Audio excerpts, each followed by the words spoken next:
Vidéo numéro 11. Je continue. Bon, maintenant, pour montrer qu'une fonction est paire ou bien impaire, je dois satisfaire deux conditions. La première condition, c'est quoi? Il faut montrer que quel que soit x appartient à mon domaine de définition, j'ai aussi le moins x qui appartient à mon domaine de définition. C'est une condition nécessaire, mais n'est pas suffisante. Je dois ajouter l'autre condition. Je dois montrer que quel que soit x appartient à df, j'ai bien f de moins x est égal f de x pour montrer que c'est une fonction paire. Ou bien f de moins x est égal moins f de x pour dire que c'est une fonction impaire. Maintenant, pourquoi je dois satisfaire cette condition-là? C'est simplement car je vais l'utiliser ici. Je vais chercher, est-ce que f de moins x est égal à f de x? Est-ce que j'ai droit de chercher f de moins quelque chose alors que ce moins quelque chose-là n'appartient pas à mon domaine de définition? C'est absurde, c'est contradictoire. Supposons que dans mon domaine de définition, j'ai 0 plus l'infini. Et je veux montrer que f de moins 5 est égal à f de 5. Comment vais-je montrer que f de moins 5 est égal à f de 5 alors que moins 5 n'existe même pas dans mon domaine de définition? Donc, il faut satisfaire cette condition-là. Pour satisfaire la condition, je ne dois pas la démontrer mathématiquement. Non, c'est une simple constatation. Pour montrer que quel que soit x appartient à df, moins x appartient à df, il suffit de constater comment il est ce domaine de définition. Si le domaine de définition est R, je sais très bien que R est égal à moins l'infini, 0, union 0 plus l'infini. Est-ce que cet intervalle est symétrique par rapport à 0? Oui. Regardez, voilà 0. Ce que j'ai ici, je l'ai ici. Donc, ce domaine de définition est symétrique par rapport à 0. Donc, pour montrer que quel que soit moins x, quel que soit x appartient à mon domaine de définition, moins x aussi appartient à mon domaine de définition, il suffit de montrer que le domaine de définition est symétrique par rapport à 0. Donnons un autre exemple. Exemple R étoile. R étoile, c'est quoi? C'est R privé de 0. Est-ce qu'il est symétrique par rapport à 0? Oui. R étoile, à quoi est égal?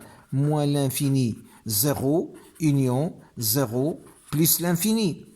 Est-ce qu'il est symétrique par rapport à 0? Oui, attention, quand je dis symétrique par rapport à 0, cela ne signifie pas que 0 fait partie de mon domaine de définition, non.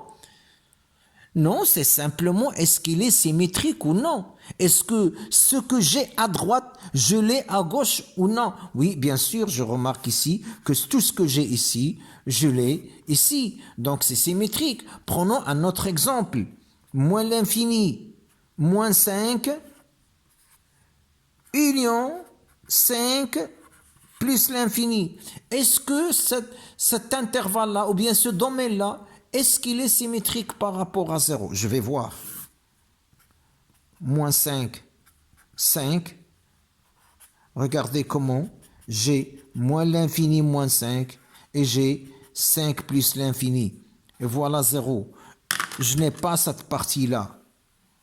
Mais est-ce qu'il est symétrique? Oui, bien sûr. Remarquez, j'ai ici comme ça. J'ai ici comme ça. Est-ce qu'il est symétrique par rapport à 0? Oui, il est symétrique par rapport à 0. Donc, quel que soit x ici, moins x existe là. C'est-à-dire 5, moins 5, 6, moins 6, 7, moins 7, 8, moins 8. Tous les x qui appartiennent à mon domaine de définition, il existe aussi leur opposé, qui est moins x. On donne un exemple qui n'est pas symétrique. Par exemple, moins l'infini, moins 5, union 6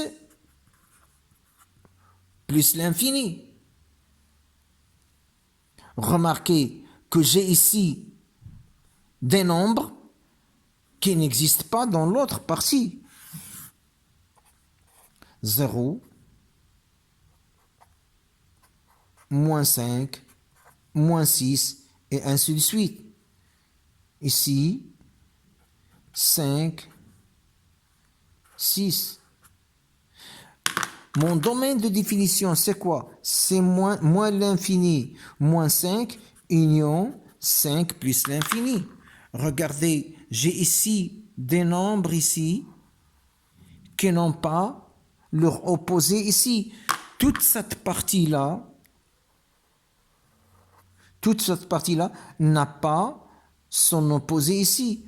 Remarquez ici, hop, 0. Hop.